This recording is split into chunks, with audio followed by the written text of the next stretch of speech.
आज इस बजट का सबसे हाई पॉइंट क्रिप्टो करेंसी बना हुआ है। सोशल मीडिया पर तो ये ट्रेंडिंग इशू बना रहा। खासकर वर्चुअल एसेट क्लास पर सरकार ने 30% की दर से टैक्स लगाने का ऐलान किया है।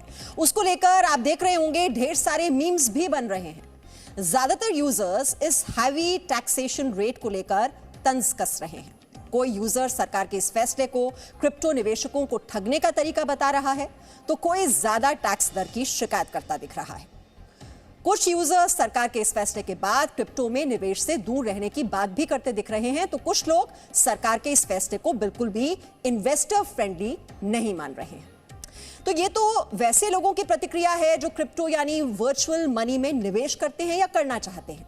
लेकिन भारत में बड़ी आबादी ऐसी भी है जिसके मन में तमाम सवाल आते होंगे। अब सवाल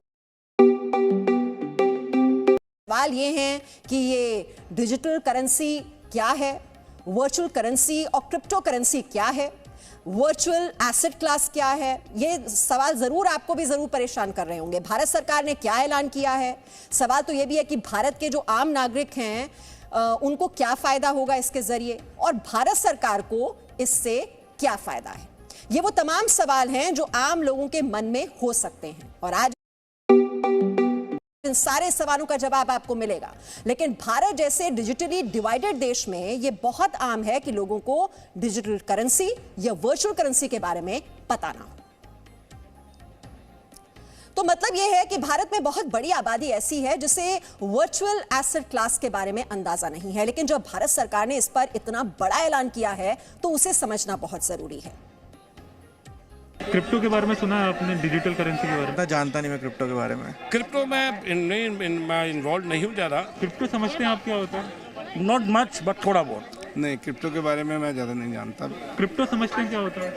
हाँ, थोड़ा बहुत जानते हैं। क्रिप्टो के बारे में आप जानती हैं कुछ? नहीं, उसके बारे में तो आप सुने, अलग अलग रिएक्शंस हैं। कुछ जानते हैं क्रिप्टो करेंसी के बारे में, कुछ का कहना है हमने नहीं सुना। दरअसल जो इन्वेस्ट करते हैं इसमें वो इसके बारे में जानते हैं, और वर्चुअल एसेट क्लास के बारे में आप देख रहे हैं कितनी जानकारी आम लोग रखते हैं।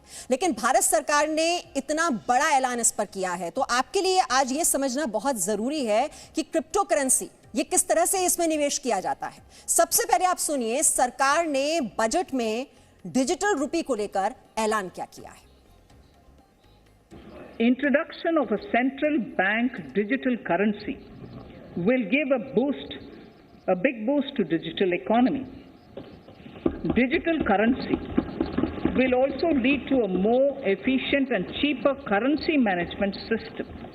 It is therefore proposed to introduce digital rupee using blockchain and other technologies to be issued by the Reserve Bank of India starting 2022 and 23. तो डिजिटल करेंसी, सबसे पहले आपको यह जानना जरूरी है कि यह डिजिटल करेंसी सरकार ला क्यों रही है। एक तो वर्चुअल करेंसी और एसेट इन्वेस्टमेंट की इकोनॉमी इतनी अधिक बढ़ती जा रही है कि उसमें पिछड़ना ठीक नहीं है। ऊपर से अगर इसके फायदे अगर हम देखें तो डिजिटल करेंसी की हैंडलिंग कागज के नोट के मुकाबले कम खर्चीली है। ऊपर से इससे ट्रांजैक्शन में तेजी आएगी।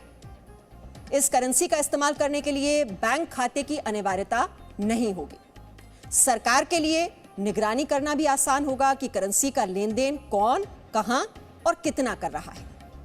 बाजार में रुपए की लिक्विडिटी मैनेज करना भी आरबीआई के लिए आसान होगा, क्योंकि तेजी से उसे कंट्रोल किया जा सकेगा।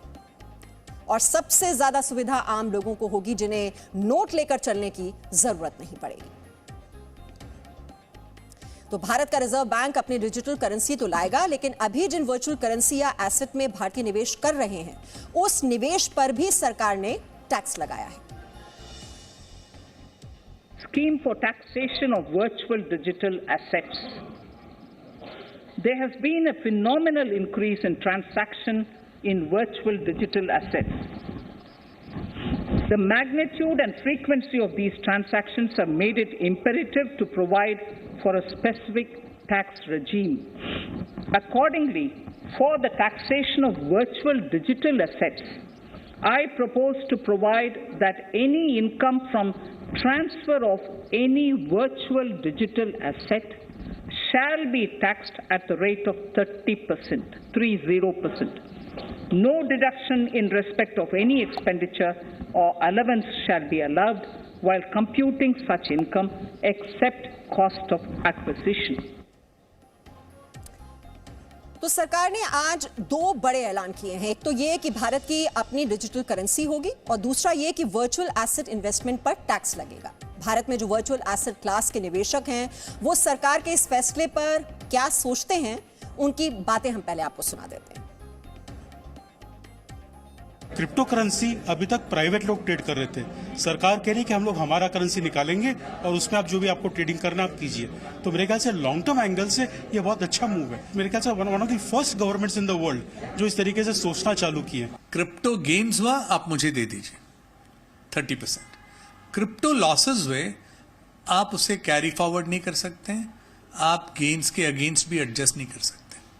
सरकार ने क्लियर मैसेज दिया है, भाई क्रिप्टो हम नहीं चाहते कि आप क्रिप्टो करें, और मैं ये समझता हूं बहुत गलत है, क्योंकि मैसेज ही जा रहा है आरबीआई क्रिप्टो करेगी, मगर क्रिप्टो में हम 30% चार्ज करेंगे, तो मैं बहुत इसको काउंटर प्रोडक्टिव मानता हूं।